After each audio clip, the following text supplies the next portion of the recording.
नमस्कार दोस्तों, GK stocks में स्वागत है। आज का अपना टॉपिक है UP triple SC PET 2023 exams के जीके पोर्शन का प्रैक्टिस सेट 2। यह प्रैक्टिस सेट आपके एग्जाम्स के लिए बहुत ही इम्पोर्टेंट है। इसमें हम अति संभावित और महत्वपूर्ण प्रश्न कराएंगे जो आपकी प्रिपरेशन में मददगार साबित होगा। ठीक ऐसे ही प्रश्न यूपी ट्रिपल एससी पीईटी के एग्जाम्स में तो आएंगे, तो आप पूरे वीडियो में बने रहिएगा। वीडियो बिना स्किप के पूरा वीडियो देखिएगा। साथ ही इस वीडियो के डिस्क्रिप्शन में प्रैक्टिस सेट 1 का लिंक डाला गया है, जहां से जाकर आप देख सकते हैं। साथ एक रिक्वेस्ट है दोस्तों, यदि आप इस चैनल पर नए हैं या पहली बार आए हैं तो कृपया करके इस चैनल को सब्सक्राइब कर लें तथा बेल आइकन को दबा दें, ताकि जो वीडियो अपलोड हो वो सबसे पहले आपको मिले। तो स्टार्ट करते हैं आज का अपना प्रैक्टिस सेट 2। प्रत्येक क्वेश्चन को सॉल्व करने के लिए 5 सेकंड का समय दिया जाएगा और इसको सॉल्व करने में आपका जो भी स्कोर होगा कृपया कर कमेंट बॉक्स में ज़रूर बताइएगा। आज का अपना पहला प्रश्न है, अखिल भारतीय खादी एवं ग्रामोद्योग बोर्ड की स्थापना कब की गई थी?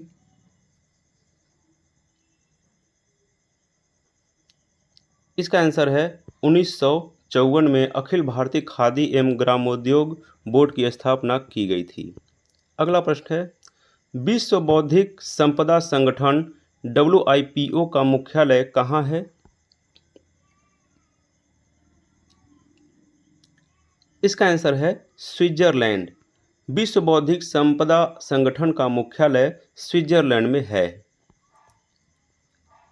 अगला प्रश्न है, विश्व प्रवासी पक्षी दिवस किस तिथि को मनाया जाता है?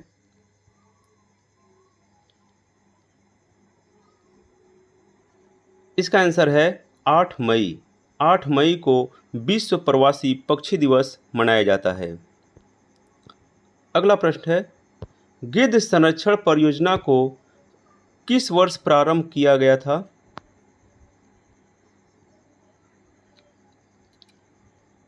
इसका आंसर है 2006 में गिद्ध संरक्षण परियोजना को प्रारंभ किया गया था। ये सारे प्रश्न बहुत ही इम्पोर्टेंट हैं आगामी एग्जाम्स की दृष्टि से। अगला प्रश्न है, भारत में पारिस्थितिकी का जनक किसे कहा जाता है? इसका आंसर है रामदेव मिश्रा को भारत के में पारिस्थितिकी का जनक कहा जाता है। अगला प्रश्न है, विशेष आर्थिक क्षेत्र नीति सेज पॉलिसी किस वर्ष लाया गया था?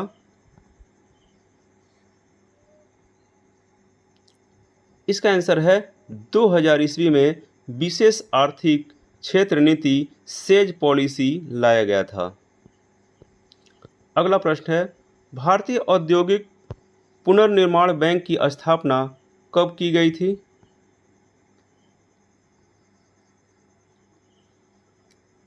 इसका आंसर है 1985 में भारतीय औद्योगिक पुनर्निर्माण बैंक की स्थापना की गई थी। अगला प्रश्न है, निम्नलिखित में से किसके द्वारा सर्वप्रथम तत्वों को धातु तथा अधातु नामक 2 वर्गों में वर्गीकृत किया गया था?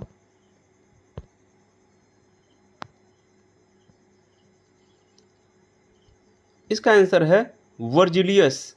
वर्जिलियस द्वारा सर्वप्रथम तत्वों को धातु तथा अधातु नामक 2 वर्गों में वर्गीकृत किया गया था। अगला प्रश्न है, कांच का हरा रंग निम्न में से किसके कारण होता है?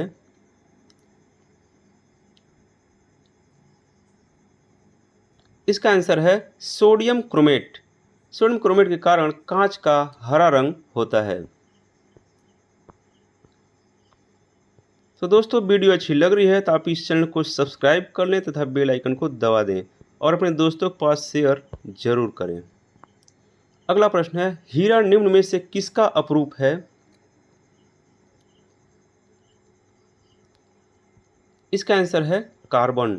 हीरा कार्बन का अपरूप है। अगला प्रश्न है, सुपरसोनिक जेट की चाल होती है?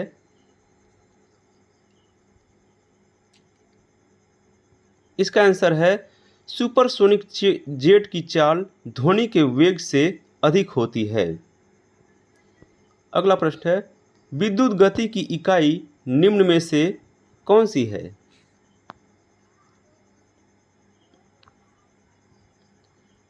इसका आंसर है एम्पियर।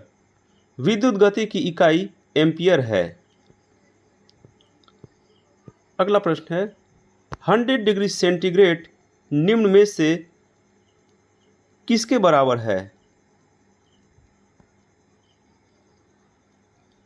इसका आंसर है 212 डिग्री फ़ारेनहाइट के बराबर है 100 डिग्री सेंटीग्रेड। अगला प्रश्न है समतल दर्पण में वस्तु 2 मीटर की दूरी पर रखी जाए तो उसके प्रतिबिंब तथा वस्तु के बीच की दूरी कितनी होगी?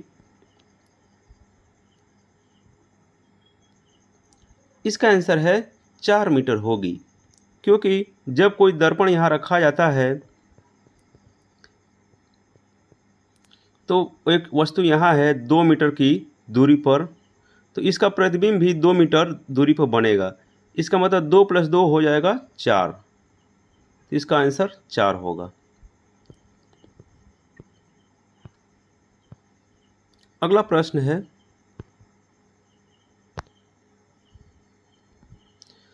नियत वेग से गतिशील ट्रेन में इंजन की ओर मुंह करके बैठा एक यात्री एक गेंद ऊपर की ओर उछालता है तो गेंद वापस आएगी।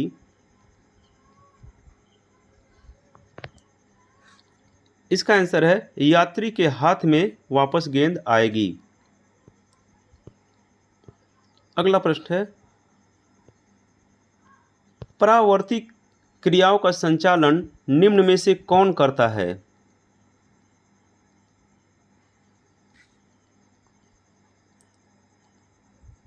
इसका आंसर है ऋण रज्जु। ऋण रज्जु परावर्ती क्रियाओं का संचालन करता है। अगला प्रश्न है एक वयस्क मनुष्य के मस्तिष्क का द्रव्यमान लगभग कितना होता है?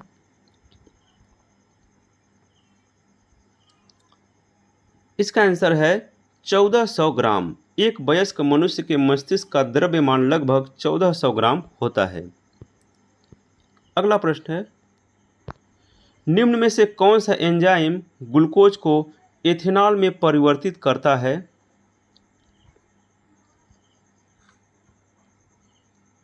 इसका आंसर है ईस्ट। ईस्ट एंजाइम ग्लूकोज को एथेनॉल में परिवर्तित करता है। अगला प्रश्न है पचा हुआ भोजन किसकी दीवारों द्वारा अवशोषित किया जाता है?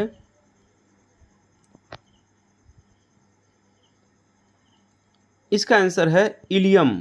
इलियम द्वारा पचा हुआ भोजन इलियम की दीवारों द्वारा अवशोषित किया जाता है। तो दोस्तों वीडियो अच्छी लग रही है तो आप इस चैनल को सब्सक्राइब कर लीजिए तथा बेल आइकन को दबा दीजिए और अपने दोस्तों के पास तथा ग्रुप में शेयर जरूर करिए। अगला प्रश्न है वर्षा की बूंद गोलाकार होने का क्या कारण होता है? यह बहुत ही इंपॉर्टेंट क्वेश्चन है। ये सिंपल है बट बहुत सारे एग्जाम्स में आ चुका है। इसका आंसर है पृष्ठ तनाव। वर्षा की बूंदे के गोलाकार होने के कारण पृष्ठ तनाव होता है। अगला प्रश्न है डीएनए में एक हेलिक्स की लंबाई कितनी होती है?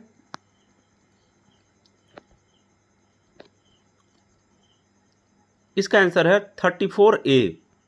डीएनए में एक हेलिक्स की लंबाई 34A होती है। अगला प्रश्न है भारतीय संविधान कब लागू हुआ था? इसका आंसर है 26 जनवरी 1950 में भारतीय संविधान लागू हुआ था। अगला प्रश्न है यदि भारत का राष्ट्रपति अनुपस्थित हो एवं उपराष्ट्रपति भी देश से बाहर हो तो राष्ट्रपति का कार्यभार कौन संभालेगा? यह बहुत ही इंपॉर्टेंट क्वेश्चन है। इसका आंसर है सर्वोच्च न्यायालय का मुख्य न्यायाधीश उस समय राष्ट्रपति का कार्यभार संभालेगा जब भारत के राष्ट्रपति और उपराष्ट्रपति दोनों अनुपस्थित हो या देश से बाहर हो। अगला प्रश्न है भारतीय संविधान की प्रस्तावना में किस संशोधन द्वारा समाजवादी एवं धर्मनिरपेक्ष शब्द जोड़े गए हैं?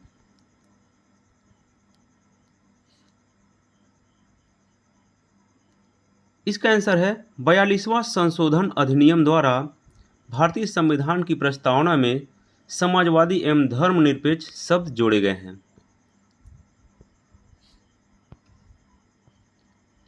अगला प्रश्न है, निम्नलिखित में से किसे भारत सरकार का प्रथम विधि अधिकारी माना जाता है?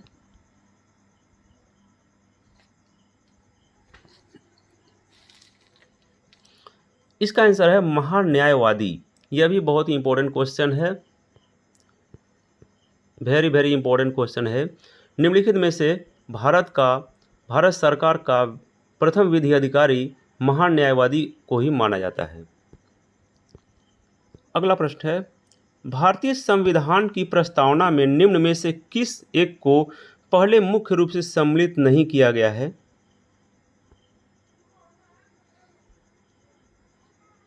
इसका आंसर है समाजवाद और धर्मनिरपेक्ष को भारतीय संविधान की प्रस्तावना में पहले मुख्य रूप से सम्मिलित नहीं किया गया है।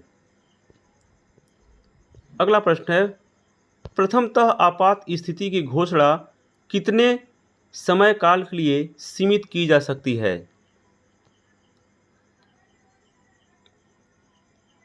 इसका आंसर है 6 माह। 6 महीने के लिए आपात स्थिति की घोषणा सीमित की जा सकती है, 6 माह के लिए। अगला प्रश्न है, महात्मा बुद्ध ने अपना पहला धर्म चक्र परिवर्तन किस स्थान पर किया था?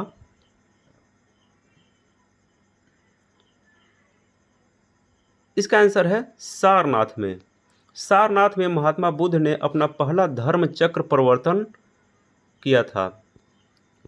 अगला प्रश्न है, कौटिल्य का अर्थशास्त्र कितने अधिकरणों में विभाजित था? इसका आंसर है 15। कौटिल्य का अर्थशास्त्र 15 अधिकरणों में विभाजित था। अगला प्रश्न है, भारतीय संविधान में कैबिनेट शब्द का प्रयोग केवल एक जगह किसके तहत हुआ है?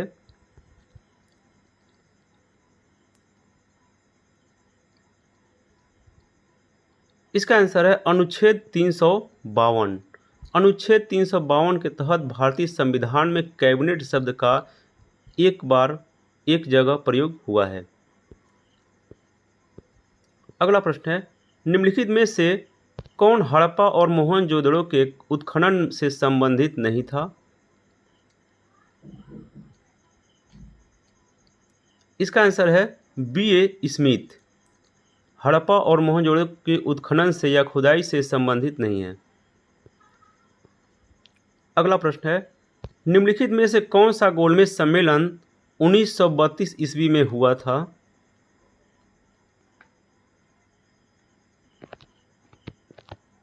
इसका आंसर है तीसरा गोलमेज सम्मेलन 1932 ईस्वी में हुआ था। अगला प्रश्न है, बंग भंग के बाद कौन सा आंदोलन शुरू हुआ था?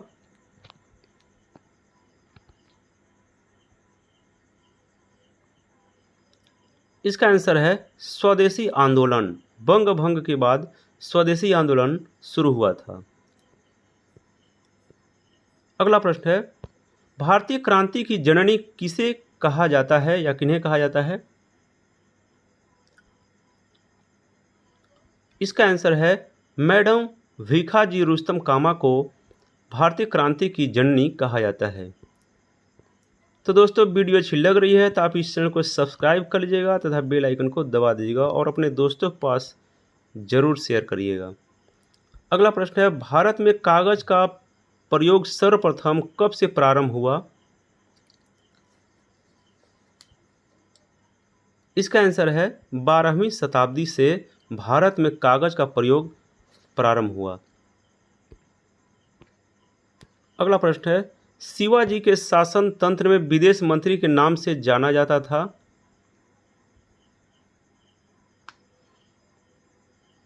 इसका आंसर है सुमंत। सुमंत को विदेश मंत्री के रूप में जाना जाता था शिवाजी के शासन तंत्र में। अगला प्रश्न है, निम्नलिखित में से कौन भारत में सहकारी कृषि के विचार का समर्थक नहीं था?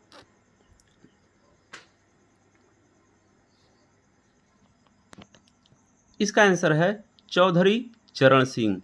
चौधरी चरण सिंह भारत में सहकारी कृषि के विचार का समर्थक नहीं थे। अगला प्रश्न है, निम्नलिखित में से कौन सा भारत में भूमि सुधार का हिस्सा नहीं है?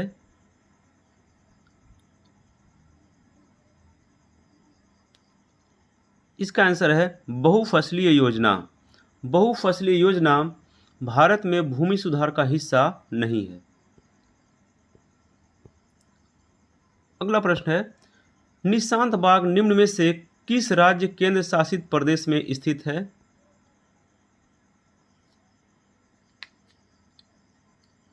इसका आंसर है जम्मू कश्मीर। निशांत बाग जम्मू कश्मीर केंद्र शासित प्रदेश में स्थित है।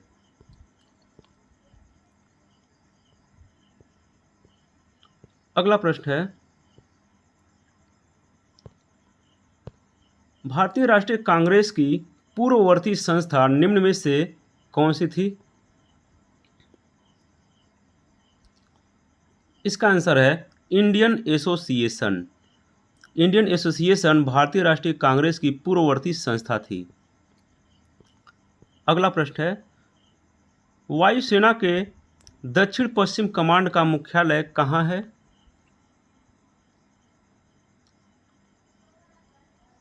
इसका आंसर है गांधीनगर। वायुसेना के दक्षिण पश्चिम कमांड का मुख्यालय गांधीनगर में है। अगला प्रश्न है, दिए गए विकल्पों में कौन सा राज्य म्यांमार के साथ सीमा साझा नहीं करता है?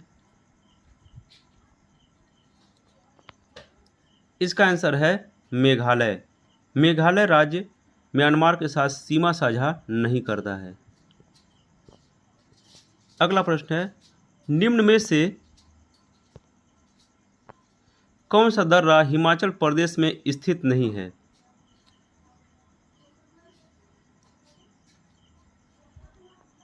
इसका आंसर है बोमडीला। बोमडीला दर्रा हिमाचल प्रदेश में स्थित नहीं है।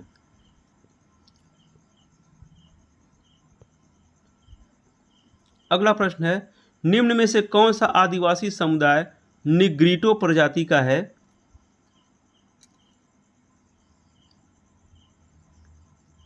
इसका आंसर है सेमांग।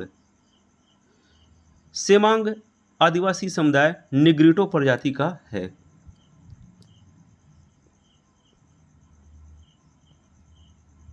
अगला प्रश्न है, रूस एवं फिनलैंड की अंतर्राष्ट्रीय सीमा रेखा को कहा जाता है?